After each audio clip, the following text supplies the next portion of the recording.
தமிழ்மொழி செய்திகளுக்கு வரவேற்கிறோம். நான் உங்கள் மகேஸ்வரி. கடலூர் மாவட்டத்தில் 3 லட்சம் கால்நடைகளுக்கு கோமாரி நோய் தடுப்பு ஊசி முகாம் கடலூர் மாவட்ட ஆட்சித்தலைவர் துவக்கி வைத்தார்.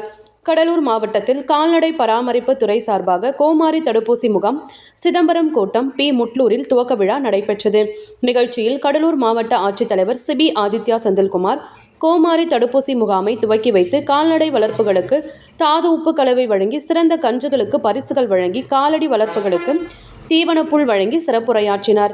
இந்த நிகழ்ச்சியில் கடலூர் கால்நடை பராமரிப்பு துறை மண்டல இணை இயக்குனர் டாக்டர் ஆர். பொன்னம்பலம் தலைமையில் கடலூர் நோய் புலனாய்வு பிரிவு உதவி இயக்குனர் எப்எக்ஸ் ராஜேஷ்குமார் மற்றும் கால்நடை மருத்துவர்கள், கால்நடை ஆய்வாளர்கள், கால்நடை பராமரிப்பு உதவியாளர்கள், ஆய்வக உதவியாளர்கள் தடுப்பூசி பணிகளை மேற்கொண்டனர். இம்முகாமில் 300க்கும் மேற்பட்ட கால்நடைகளுக்கு கோமாரி தடுப்பூசி போடப்பட்டது. கால் மற்றும் வாய்நோய் தடுப்பூசி பணி அனைத்து கிராமங்களிலும் 3.0 எண்ணிக்கை லட்சம் உள்ள பசுவினம் மற்றும் எருமை இனங்களுக்கும் 100% தடுப்பூசி மேற்கொள்ள திட்டமிடப்பட்டுள்ளது. இதற்கான 83 சிறப்பு குழுக்கள் அமைக்கப்பட்டுள்ளது. ஜூலை மாதம் 2ஆம் தேதி முதல் ஜூலை 22ஆம் தேதி வரை 7வது சுற்றுக்கால் மற்றும் வாய்நோய் தடுப்பூசி பணி தேசிய கால்நடை நோய் தடுப்பு திட்டத்தின் கீழ் மேற்கொள்ள நடவடிக்கை எடுக்கப்பட்டுள்ளது. கடலூர் மாவட்டத்தில் உள்ள அனைத்து ஊராட்சிகள், பேரூராட்சி, நகரியம் மற்றும் நகராட்சிகளில் தடுப்பூசி பணி மேற்கொள்ளப்பட உள்ளது.